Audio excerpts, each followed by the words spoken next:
Jadi sebelumnya saya sudah berniat untuk membuat review tentang yang ini nih, Tafsir Sejarah Negara Kretagama, karya masih Profesor Dr. Slamet Mulyana.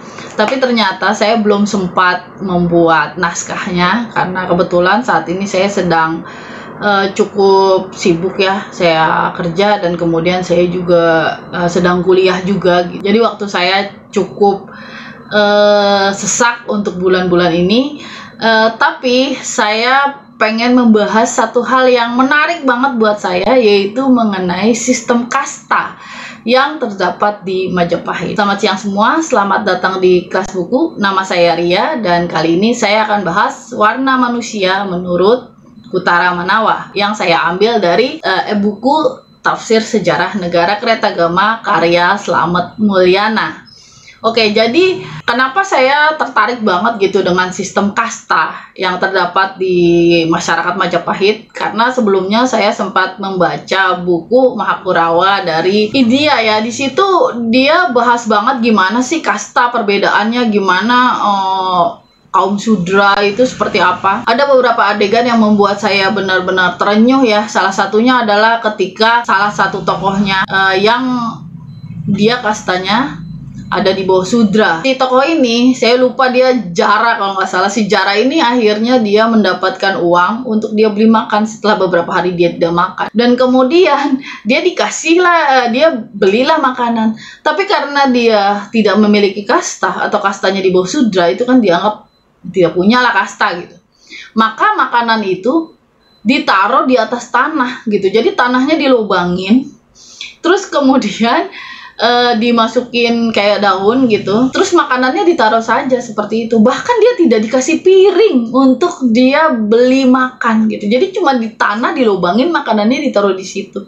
Dan itu saya sampai, apakah sistem kasta di Indonesia juga seperti itu ya? Walaupun saya tahu ya kita juga ngelihat kayaknya nggak kayak gitu deh di Indonesia gitu untuk sekarang. Tapi apakah pada masa Majapahit seperti itu?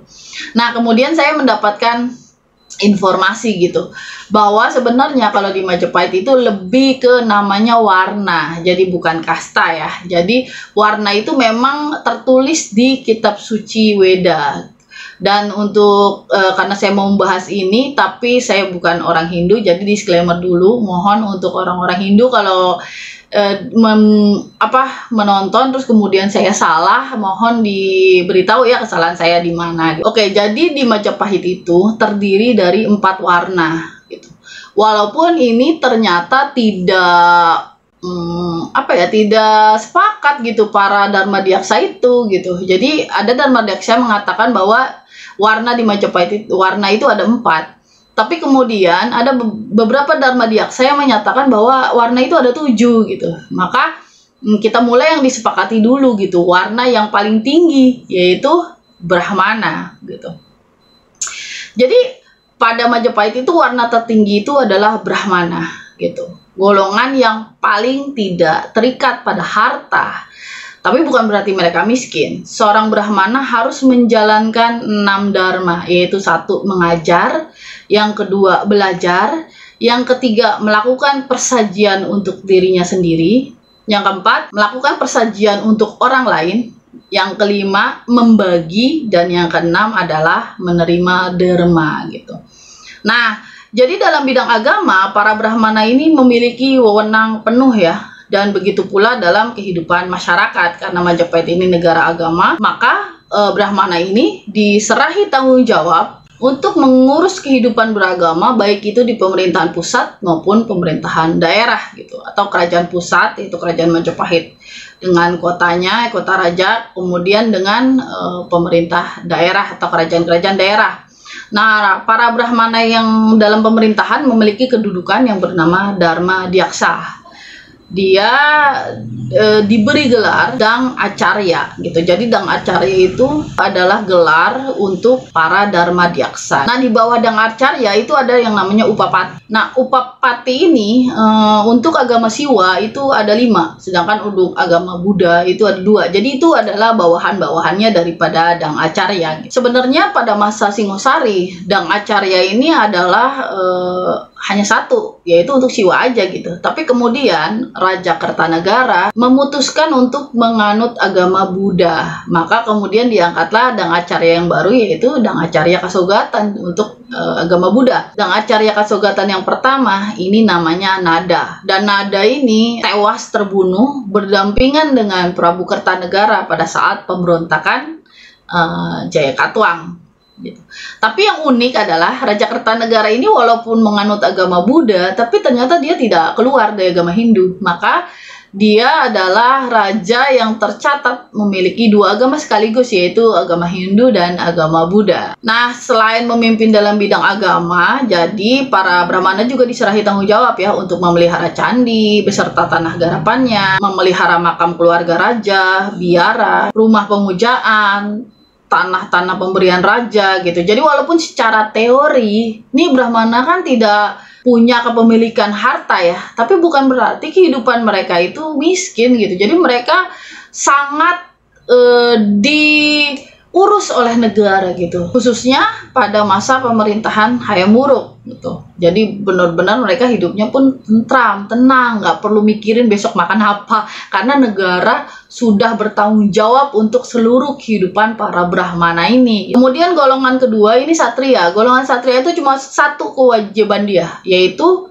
melindungi negara. Jadi dia ketika umat manusia tanpa raja hidup dalam ketakutan, buyar, bercerai-berai, maka Brahman menciptakan raja yang diberi tugas melindungi manusia. Oleh karena itu, raja, meski masih muda sekalipun, pada hakikatnya bukan sembarang orang, melainkan pengejawantahan dewa. Untuk membantu menunaikan tugasnya, Brahman memuja kemegahannya, yang menitis menjadi undang-undang yang disebut Undang-Undang Pidana, sebagai sarana melindungi, mengatur umat manusia. Hanya undang-undang pidana yang menguasai segala makhluk hidup, melindungi dan menjaga mereka baik waktu berjaga maupun tidur. Itu kenapa ada yang namanya kitab undang-undang, yaitu Kutara Manawa itu ya, karena itu adalah pengejawantahan dari dewa.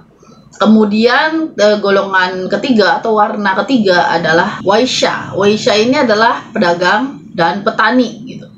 Bidang kewajiban golongan Waisya ini ada 4, yaitu pertama berdagang, yang kedua meminjamkan uang, yang ketiga menggarap sawah, yang keempat memelihara ternak. Anggota golongan si Waisya ini dilarang berpikiran bahwa dia tidak suka memelihara ternak. Kalau piara ternak itu dilakukan oleh golongan Waisya, maka golongan yang lain tidak boleh memelihara ternak gitu. Jadi memang ada kayak aturan bahwa yang boleh mengerjakan pekerjaan itu ya golongan itu aja gitu. Intinya misalnya kamu golongannya golongan Satria nih, ya kamu nggak boleh punya sawah. Sawah itu miliknya Waisya, berikan pada mereka. Kamu kan punya kewajiban yang lain. Dia ada aturan lagi nih, anggota Waisya itu harus punya pengetahuan baik itu mutu manikam, mutiara, merjan, logam, bahan tenun, minyak wangi, bahan ramuan, harus tahu cara menabur benih, membedakan ladang subur dan cengkar menggunakan timbangan, apalagi tentang baik buruknya barang dagangan,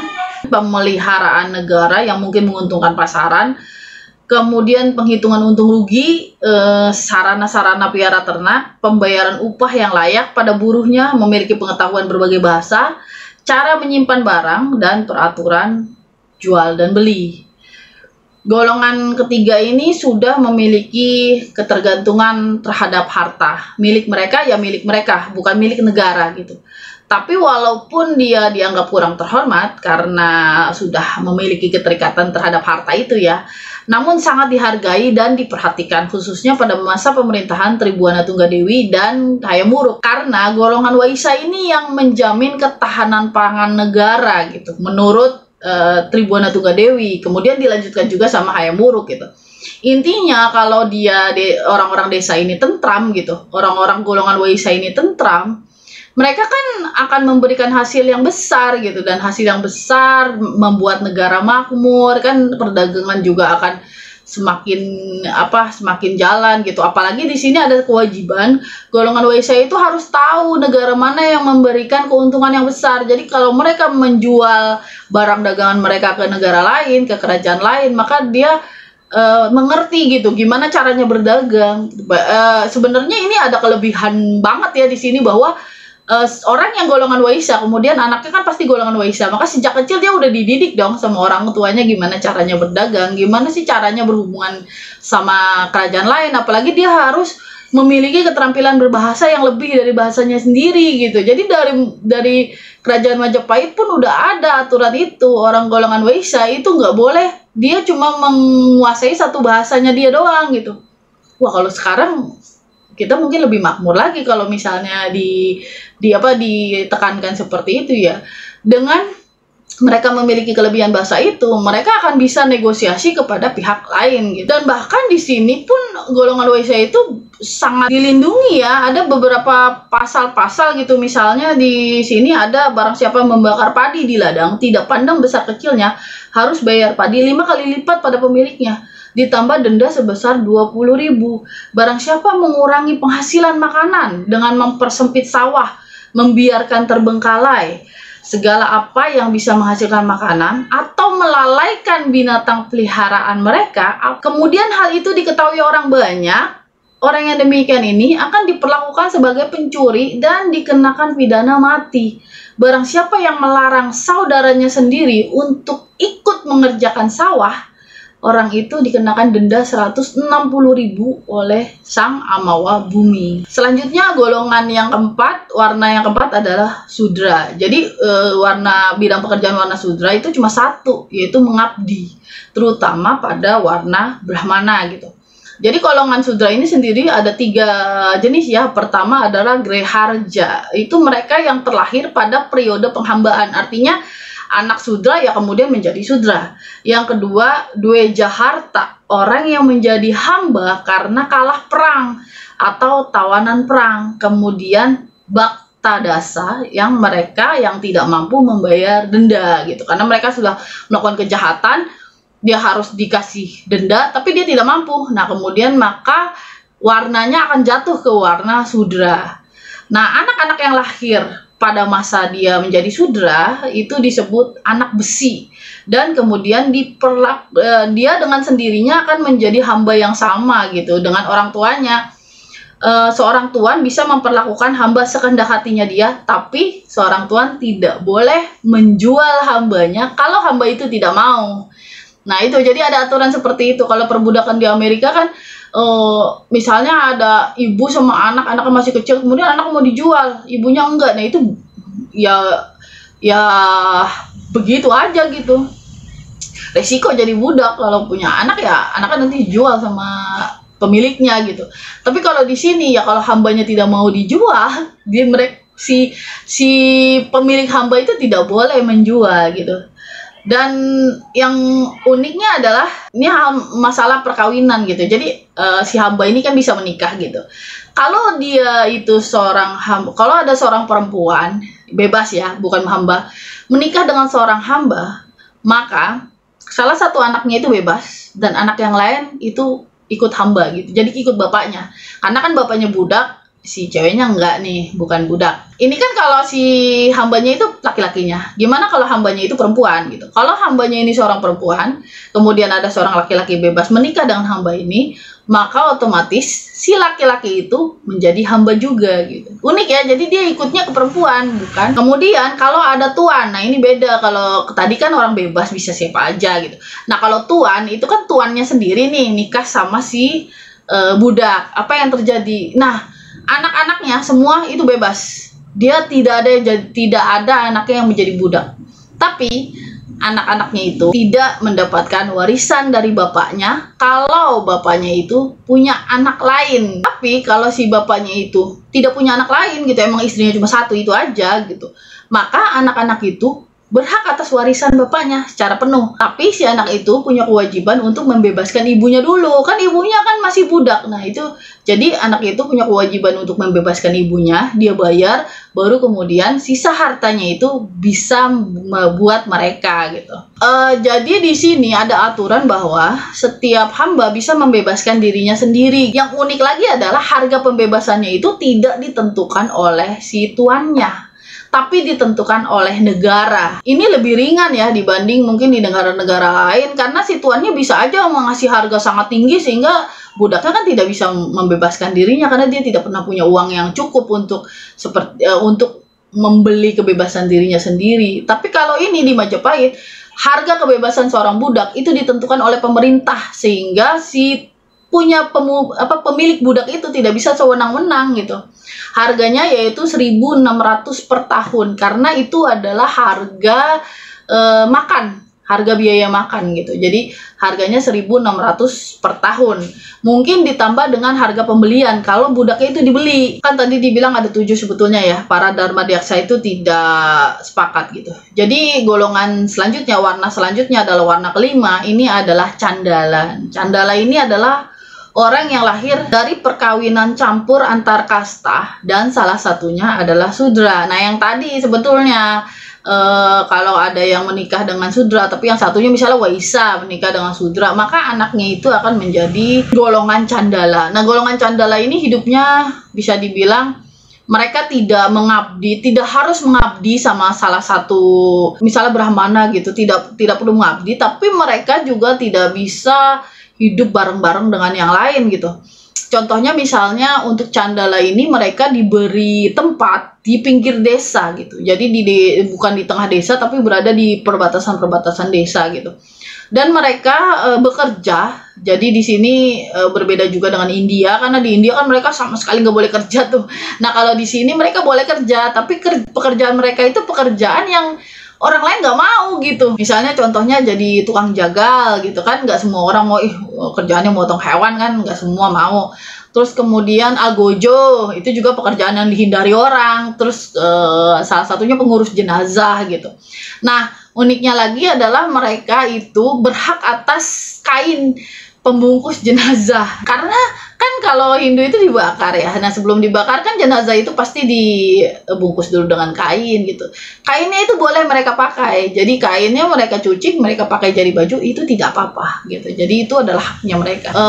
Mungkin bahkan di beberapa tempat itulah pembayarannya gitu. Pembayarannya ya kainnya itu gitu untuk mereka. Kemudian ada warna ke-8 itu adalah Mleka. Jadi Mleka ini adalah semua bangsa yang di luar dan tidak beragama Hindu. Jadi bukan orang Majapahit gitu, bisa dibilang kayak gitu, dan tidak beragama Hindu. Saya cukup bertanya-tanya ya, sebenarnya mereka punya hak dan kewajiban yang berbeda apa gimana gitu. Tapi tidak terlalu dijelaskan juga sih di buku tafsir sejarah ini apakah orang Buddha itu termasuk dari kasta Mleka, karena kan Buddha bukan orang Hindu dan mereka bagian dari Majapahit dan mereka pun agama resmi di Majapahit gitu kan. Nah, kalau untuk orang Islam ya tentu saja di Majapahit itu ada orang Islam tapi masih sangat sedikit waktu itu, dan bisa dibilang mungkin itu pendatang-pendatang dari lain ya, dari luar atau pedagang, kebanyakan seperti itu. Kemudian yang menarik ini ada golongan Tuca. Jadi ini Tuca ini adalah golongan semua warna, tapi dia terbukti melakukan 6 kejahatan atau salah satu dari 6 kejahatan. Yang pertama adalah kejahatannya membakar rumah orang, yang kedua meracuni sesama, yang ketiga menenung, main dukun, yang keempat ngamuk. Mungkin ngamuknya sampai bunuh orang gitu kan, ngancurin rumah orang, terus ngebakar itu dan banyak yang mati gitu. Itu masuk ke kejahatan yang namanya tatayi. Yang kelima memfitnah, dan yang keenam yang menarik adalah merusak kehormatan perempuan gitu. Jadi kalau ada perempuan diperkosa atau dilecehkan, apalagi itu dari golongan tinggi ya, maka orang yang melakukan itu dia akan jatuh ke warna Tuca gitu. Karena udah paling bawah jatuhnya, karena itu sudah dianggap merupakan tatayi atau kejahatan yang bisa dijatuhi hukuman mati. Jadi sebelum mereka dihukum mati, mereka jatuh dulu kastanya atau warnanya. Di sini menariknya bahwa memang ada persamaan dengan kasta ya yang dianut oleh orang India gitu, sementara di Indonesia itu kan warna gitu. Salah satunya ya di sini mungkin kita lebih lebih baik hati ya kepada warna-warna lain gitu. Misalnya di sini saya tidak menemukan sih kayak di India kalau ada orang lewat terus orang sudra lewat terus harus dicuci pakai tai kebo gitu, misalnya tidak ada kayak gitu. Bahkan untuk golongan di bawahnya sudra itu candala itu bahkan mereka masih dikasih pekerjaan yang bisa dibilang layak lah, bisa hidup lah untuk menjadi seorang algojo gitu kan. Itu kan tugas negara juga gitu, menghukum mati atau mengeksekusi mati para atau misalnya dia misalnya mengurus jenazah. Bahkan kalau menurut orang Islam, menurut aturan di agama Islam, justru orang yang mengurus jenazah itu termasuk perbuatan yang mulia kan. Kemudian di sini ada yang namanya catur asmara. Jadi catur asmara ini adalah sistem kehidupan setiap manusia. Ada 3 golongan ya, 3 warna yang utama ya. Dia punya kehidupan, bisa dibilang ini akan masuk ke step-step kehidupan itu. Dan kalau dia bisa sampai ke kehidupan keempat, itu berarti kehidupannya dia itu sudah menjadi kehidupan yang sempurna gitu. Maksudnya seperti itu. Yang pertama adalah Brahmacharin. Jadi Brahmacharin ini dia kehidupan sebagai seorang siswa. Nah, yang kedua ini adalah kehidupan yang namanya Grehasta, yaitu kehidupan berumah tangga. Yang ketiga ini adalah Vanaprastha, yaitu kehidupan sebagai pendeta di tengah hutan gitu. Jadi aturannya seperti ini. Jika kulit sudah mengkerut, rambut beruban, dan anak sudah beranak, itulah masanya seorang bapak meninggalkan rumahnya untuk masuk ke dalam hutan sendirian atau bersama istrinya tanpa membawa apa-apa kecuali api suci dan bahan-bahan persajian. Di tengah hutan, menyingkiri segala kesenangan, tidur di atas tanah, di bawah pohon menyiksa diri. Kemudian kehidupan yang keempat adalah Sannyasin, kehidupan pendeta pengembara. Nah, dalam sejarah kita, dalam sejarah Jawa Timur itu hanya 2 orang aja yang 2 orang raja lah yang berhasil menjalani kehidupan 4 tahap ini, yaitu yang pertama adalah Prabu Airlangga dari Kahuripan, kemudian yang kedua adalah Prabu Wikramawardhana dari Majapahit. Ketika Prabu Airlangga memasuki Vanaprastha ini, dia menyerahkan kerajaannya kepada 2 orang putranya kan, dipecah kerajaannya menjadi 2. Sementara Prabu Wikramawardhana ketika dia masuki masa Vanaprastha ini, beliau menyerahkan tahta Majapahit kepada istrinya, yaitu Kusumawardhani ya, dia Kusumawardhani, putrinya Hayam Wuruk. Walaupun kemudian Wikramawardhana kembali menjadi raja setelah terjadi perselisihan antara Kusumawardhani, atau pada saat Kusumawardhani meninggal dunia, tiba-tiba kan saudara tirinya yaitu Wirabumi mengklaim tahta Majapahit tuh. Nah, pada saat itu Wikramawardhana kembali memegang tahta untuk berperang melawan Wirabumi. Setelah dia memenangkan perang Paragreg, Wikramawardhana ini kemudian menyerahkan tahta kepada anaknya. Oke, sampai di sini pembahasan mengenai warna manusia menurut Kutara Manawa. Kalau ada pembahasan saya yang salah, mohon ditulis di kolom komentar di bawah ya. Akhirul kalam. Assalamualaikum warahmatullahi wabarakatuh.